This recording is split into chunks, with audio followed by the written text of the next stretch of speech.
Libya expels 600 Nigerians. The dangerous reality unfolds.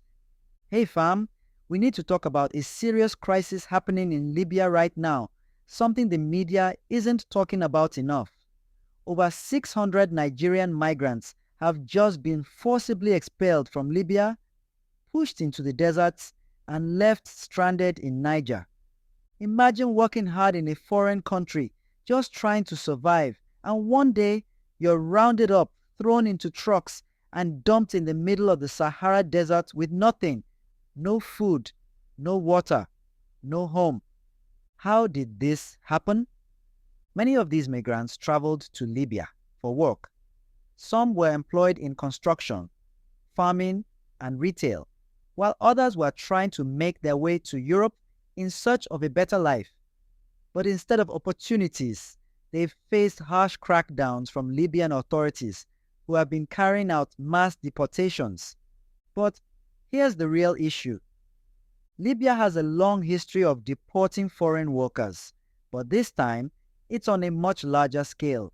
And here's where it gets even more complicated. European countries are being blamed for this.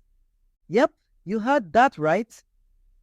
Human rights organizations are saying that the European Union is outsourcing deportations to Libya to reduce the number of African migrants reaching Europe.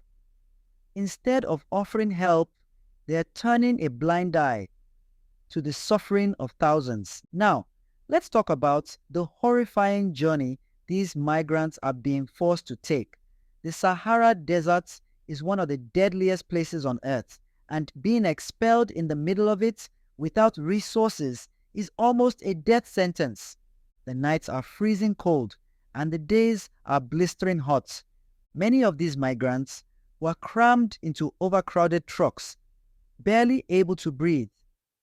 Some didn't survive the journey, while others arrived in Niger completely exhausted and traumatized.